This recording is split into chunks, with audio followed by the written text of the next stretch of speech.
as hell. What are you going to do next? Can't figure it out. Where to go? Too much, not enough time on your hands. Only so many hours a day. You're not making what you should be, and you've been stuck at that ceiling, 500,000 or less. Can't break it. And if you do, you're probably going to be losing money. This episode's going to be hit hard at home, but it's something you got to hear. Talking to a, well, I was talking years ago, but we had a contractor who I know and love, and really great guy, great work, good prices. Um, he needed help, really. He needed somebody to help him because he couldn't get it all done, and he wanted to do it himself because he didn't trust nobody, and that's too bad. And I can see where he's coming from because if he had to go back and rework it, and nothing pisses you off more when you fix something yourself and then you gotta go fix what you paid somebody else to do.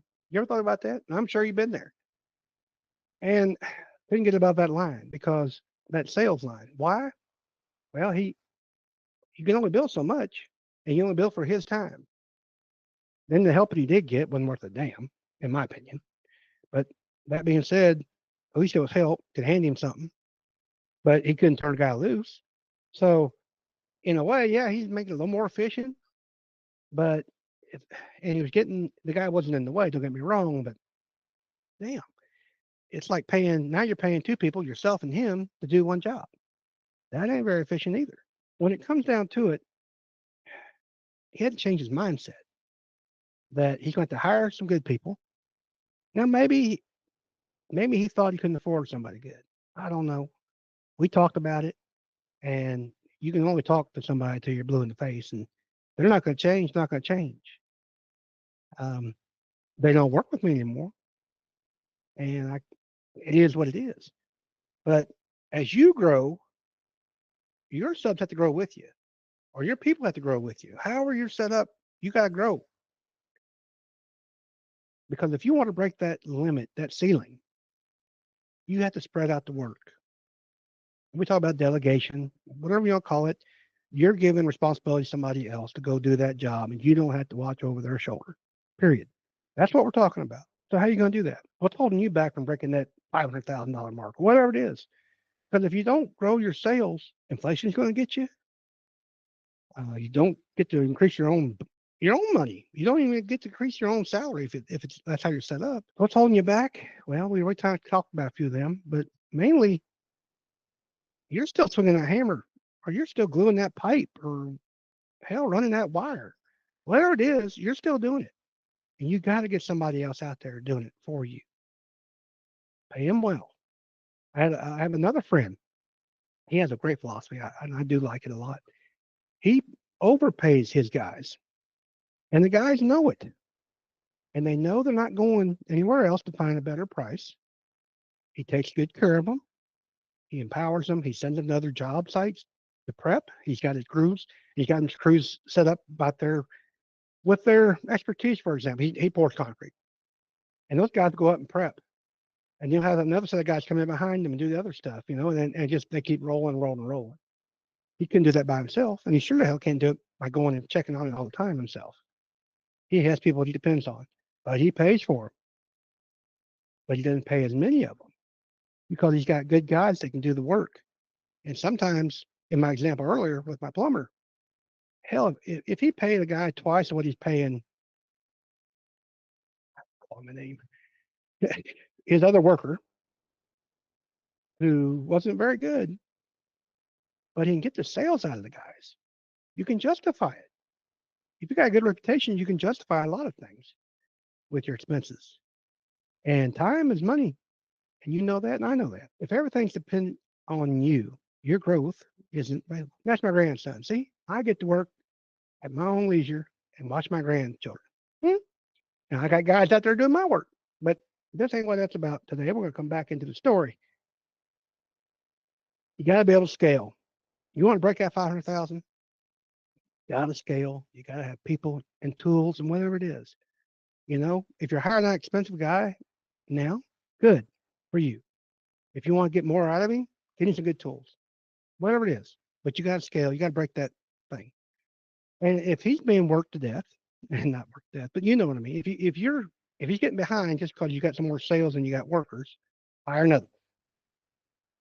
Have that guy train you. Pay them what they're worth up front. Pay them a little bit more, like my friend, my concrete guy, Randall. He pays them well, and they know it, and they really take care of him. And he's got a good group of guys. Now, another thing that might be holding you back is your underpricing. You think that the competition's not there. Somebody, I went to see the boys one day, and this guy pulled up, and I didn't recognize him at first. And I walked up there, and then I recognized he was, I guess, one of my competitors in a way. He goes, "What are y'all doing down here?" And I said, "Oh man, it's all good. We got enough work for everybody." And it is.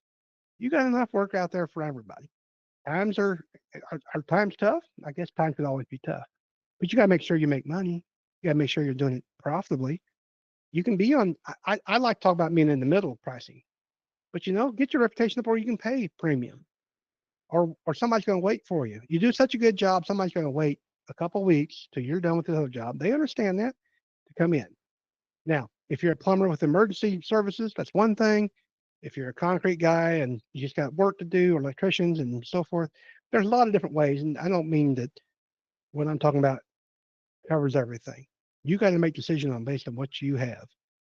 The point being is you're not going to make that increase in sales unless you get yourself out of the way, let those other guys do it, and you continue doing what you do to grow your business. Some people say hire slow and fire fast.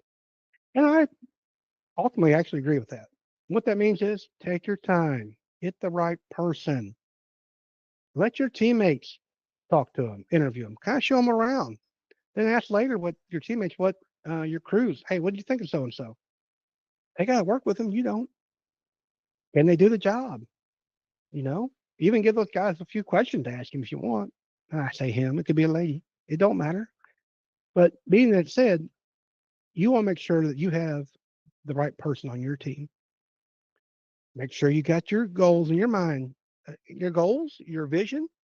A good employee follows vision. You can manage, but you can also lead. And a leader can get the business a lot further than a manager. You need managers, yes, and you hire those. But you lead your company where you want.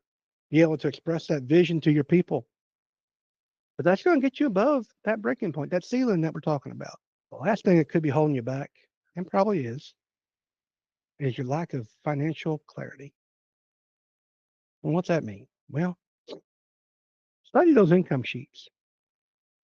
Figure out where you're spending the money at. Look, I love the percentages. That's the easiest way. If you don't like numbers, at least you look percentages. Like on the Price is Right, and Bob Barker's up there, and it's higher or lower, and you hit it right in the middle.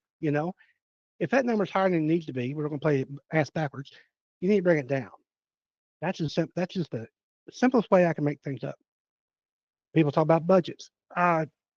Budget can be really detail oriented, and they be real simple.